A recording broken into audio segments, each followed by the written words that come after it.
E aí pessoal, tudo bem com vocês? Aqui quem fala é o professor Luiz e no vídeo de hoje a gente vai resolver uma questão do Enem 2019 que fala pra gente o seguinte: o objetivo de recipientes isolantes térmicos é minimizar as trocas de calor com o ambiente externo. Essa troca de calor é proporcional à condutividade térmica K, à área interna das faces do recipiente, bem como a diferença de temperatura entre o ambiente externo e o interior do recipiente, além de ser inversamente proporcional à espessura das faces. O que ele está te dizendo nesse texto todo aqui que eu estou circulando é que ele está tentando te falar a fórmula da lei de Fourier, ok? Mas vamos continuar lendo. A fim de avaliar a qualidade de dois recipientes A e B, de faces de mesma espessura, uma estudante compara suas condutividades térmicas Ka e Kb. Para isso, suspende dentro de cada recipiente blocos idênticos de gelo a 0 graus Celsius, de modo que as suas superfícies estejam em contato apenas com o ar. Após um intervalo de tempo, ela abre os recipientes enquanto ambos ainda têm um pouco de gelo e verifica que a massa de gelo que fundiu no recipiente B foi o dobro da que se fundiu no recipiente A. A razão Ka sobre Kb é mais próxima de quanto? Vamos lá, vamos entender a situação. Uma menina, ela pega dois recipientes, um que vale 40 centímetros, né, na primeira medida, na segunda medida também vale 40 e na terceira medida também vale 40 centímetros. E bota suspenso no meio desse gelo um bloquinho de gelo. A gente precisa lembrar que esses cubos eles têm uma determinada espessura. E essa espessura a gente tem um valor desconhecido, a gente não sabe muito bem. Então, vou chamar de E. E aí, esse cubinho ele vai trocar calor por toda a região dele aqui, ó, por todas as regiões que eu estou colocando, por todas as faces, o cubinho vai trocar calor. E isso vai fazer com que exista um fluxo de calor, beleza? A mesma coisa acontece com o outro cubinho, só que o outro cubinho ele tem uma medida alterada. Uma das medidas vale 60, enquanto que as outras duas valem 40 centímetros. E aí, para você poder estabelecer, né, uma comparação entre a condutividade térmica desses recipientes, né, não é bem um cubinho que é um recipiente de forma paralelepípedo, de um paralelepípedo, a gente precisa entender e lembrar da lei de Fourier. A lei de Fourier diz para a gente o seguinte: o fluxo de calor, que é dado por essa letrinha, vai ser a condutividade vezes a área total que está trocando calor, vezes a variação de temperatura da parte de dentro com a parte de fora, divididos pela espessura. E aí, a gente pode lembrar também que o fluxo de calor ele vai ser a quantidade de calor que passa em um determinado intervalo de tempo. Essa relação aqui também vai ser importante para a gente. Ok, a gente precisa descobrir algumas coisas. Antes de descobrir o K, o único valor que a gente tem é a espessura, o E. Né? Ele diz que as espessuras são as mesmas. Mas se você for analisar, dentro de cada recipiente tem um bloquinho de gelo. E fora eles estão colocados no mesmo ambiente. Então, a gente pode supor que a temperatura dentro daqui, a temperatura interna daqui, é a mesma temperatura interna daqui. E a temperatura externa é igual, porque eles vão estar no mesmo ambiente. Logo, a diferença de temperatura, a variação de temperatura, né, da parte de fora com a parte de dentro, nas duas situações, são as mesmas. Então, vou anotar aqui. Ó, eu sei que a espessura do A é igual à espessura do B. E a variação de temperatura na situação A vai ser a mesma variação de temperatura na situação B. Beleza? E aí agora a gente precisa calcular qual vai ser a área de contato para acontecer a troca de calor no recipiente A e no B. Vamos lá então. Presta atenção. Um cubo ou um paralelepípedo, ambos têm 6 faces. E todas essas faces vão estar trocando calor. Só que essas faces, né, a gente vai ter sempre um par de faces iguais, ou seja, faces paralelas são iguais. Então, o que a gente vai ter? Eu vou chamar essas 3 faces do seguinte: essa face aqui de cima eu vou chamar de 1, essa face aqui eu vou chamar de 2. E essa face aqui do meio, onde está a espessura, eu vou chamar de 3, ok? A gente tem mais um outro conjunto de 3 faces que são iguais a essas. Então, a área total desse cubo, que tem valor 40 aqui, 40 aqui e 40 aqui, a gente vai ter o quê? Vamos lá. A área total vai ser 2 vezes essa área 1, então vai ser a área 1 multiplicados por 2, mais 2 vezes a área 2, mais 2 vezes a área 3, ok? Só que a área, essas figuras são um quadrado, então a gente vai ter que a área total vai ser, a área da figura 1 é 40, ó, comprimento 40, largura 40. Então, a gente vai ter 40 vezes 40, vezes 2. Mais, aqui é a mesma coisa, 40 com 40. Então, a gente vai ter 40 vezes 40, vezes 2. Mais, aqui a gente vai ter 40 com 40. E assim, a gente vai ter 40 vezes 40, vezes 2.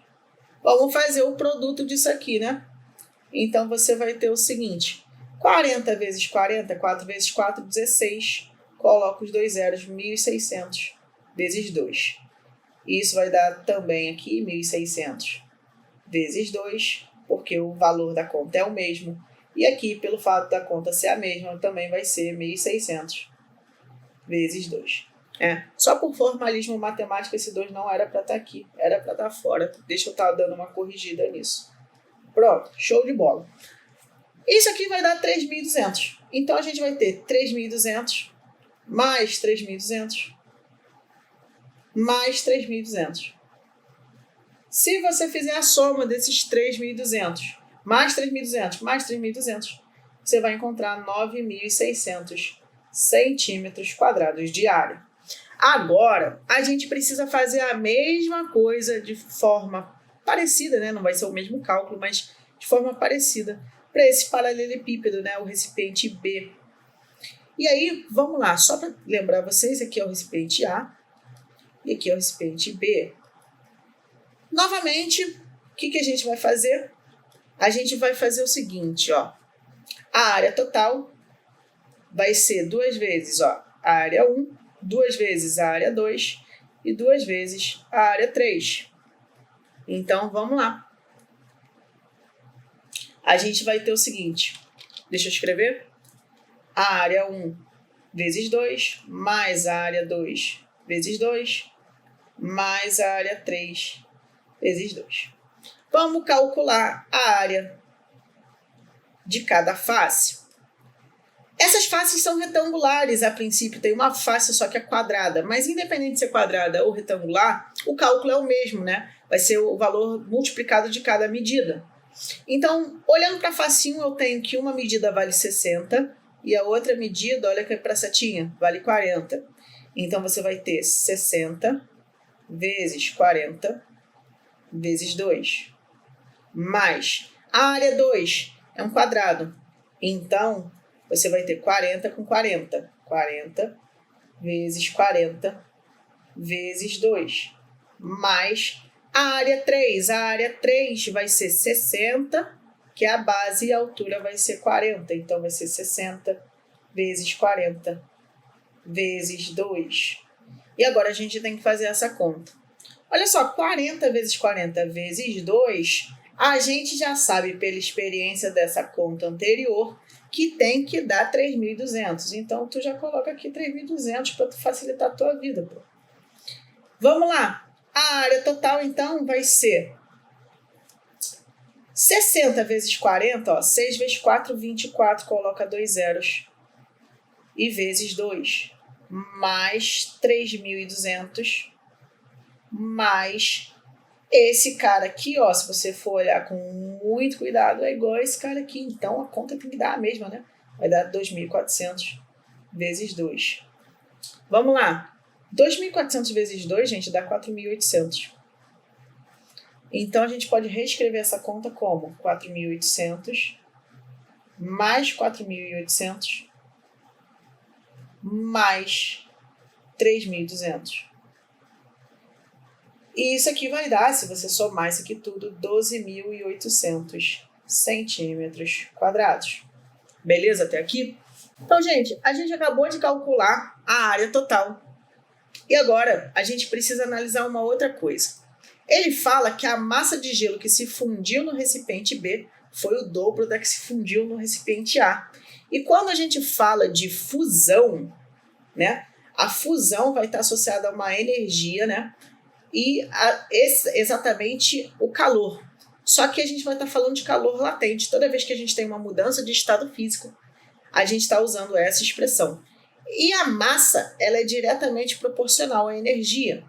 Então, se a massa de B que se fundiu foi o dobro da massa de A, você pode afirmar que a quantidade de calor que existiu em B nesse mesmo tempo é o dobro que a quantidade de calor que existe em A. E aí, olha só, o fluxo de calor é a quantidade de calor que passa pelo tempo. A quantidade de calor é diretamente proporcional ao fluxo. Então, quanto maior a quantidade de calor, maior vai ser o fluxo, né, nesse mesmo tempo que a gente está analisando.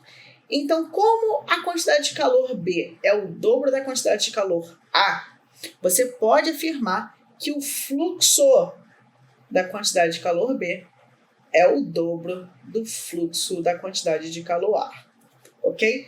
Luiz, estou com muita dificuldade de ver isso. Pô, então, no seu caso, eu te recomendo você fazer o seguinte, ó, escreve o fluxo e escreve calor na massa vezes calor latente, M vezes L, dividido pelo tempo. E aí você teria que o fluxo de A vai ser dado pela massa de A vezes o calor latente do gelo, dividido pelo tempo. O fluxo de B vai ser a massa de B vezes o calor latente sobre ΔT. E aí, substitui a relação das massas e depois faz a razão entre os fluxos de calor. Você necessariamente vai chegar nesse resultado, ok? Tenta fazer, escreve aí para mim nos comentários, mas eu vou partir dessa ideia aqui que eu propus para vocês inicialmente.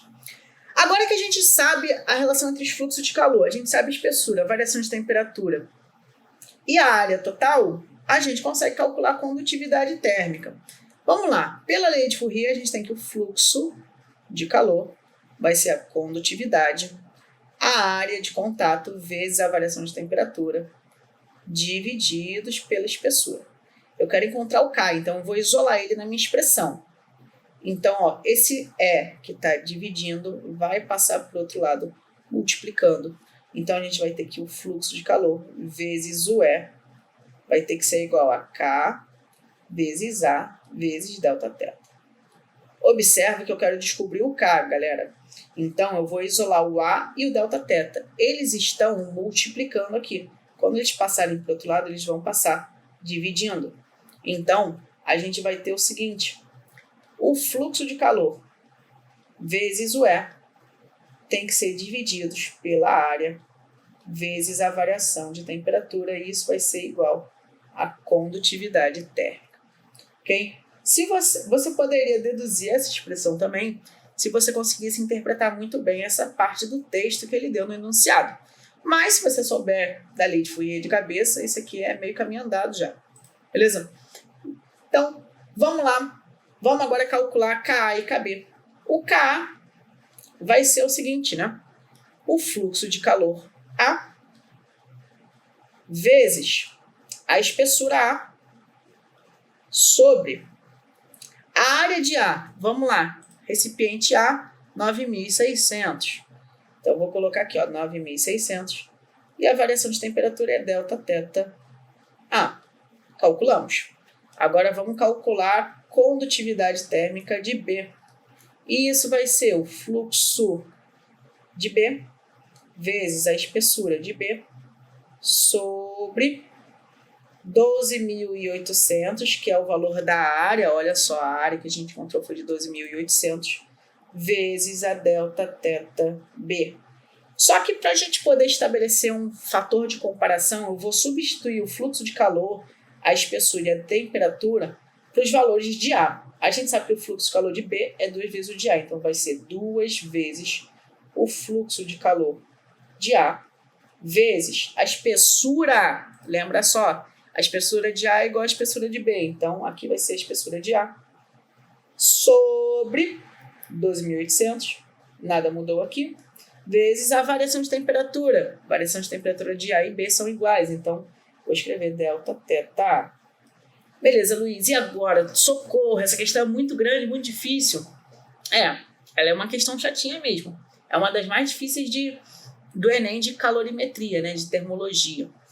Vamos lá, está acabando, prometo para você que está acabando. Agora a gente só precisa pegar esse Ka e dividir por Kb.